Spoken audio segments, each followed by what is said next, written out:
Así les voy a leer el cuento. El cuento se llama El colectivo fantasma de Ricardo Mariño. Y dice así. El peor de los muertos se llamaba Tomás Bondi. Frecuentemente el encargado del cementerio encontraba tierra movida junto a la tumba de Tomás y advertía que la lápida de mármol, donde decía Tomás Bondi, premio volante al oro al mejor colectivero, estaba corrida a 2 metros.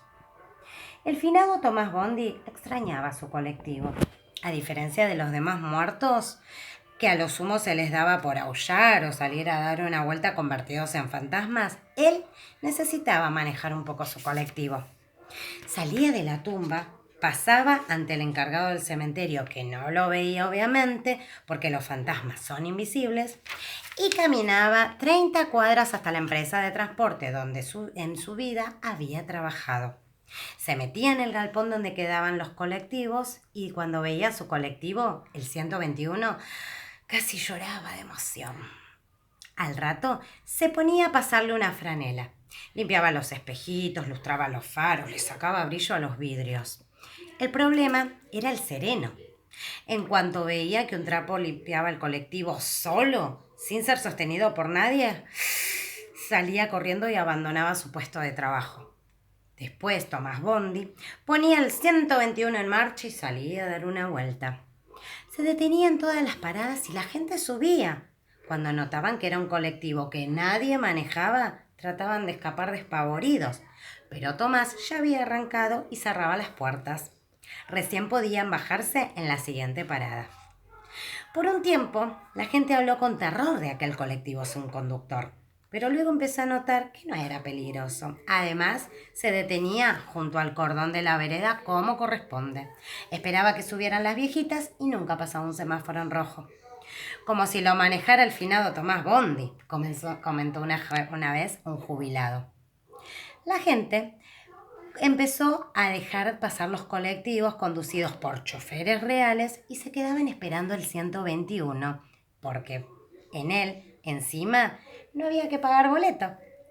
Un día, los dueños de la empresa de transporte decidieron abandonar al colectivo fantasma en un desarmadero donde se apilaban restos de camiones y autos.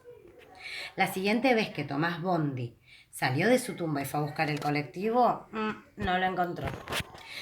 Fue terrible para él y volvió llorando al cementerio. Se metió en el ataúd, cerró la tapa, corrió la lápida con la mente y acomodó la tierra. Y comenzó a emitir tristísimos aullidos que le ponían los pelos de punta a los encargados del cementerio. Así pasó una semana. Para entonces, los empleados del desarmadero terminaron de separar pieza por pieza del 121 y finalmente, un domingo a la noche, el colectivo murió.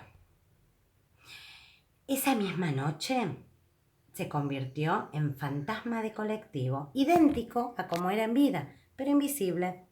Encendió un motor, acomodó los espejitos y salió marchando. A las 12 de la noche Tomás Bondi estaba aullando como hacía últimamente cuando de pronto escuchó algo que le pareció un sueño, la bocina del 121. ¿Cómo podía ser? Pero era. Tomás salió de la tumba a toda carrera y en la entrada al cementerio encontró el 121 fantasma.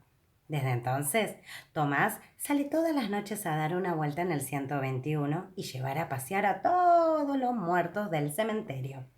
Como no alcanzan los asientos, muchos tienen que ir parados, otros van colgados del estribo y 2, que en vida trabajaron en un circo, van en el techo haciendo acrobacias.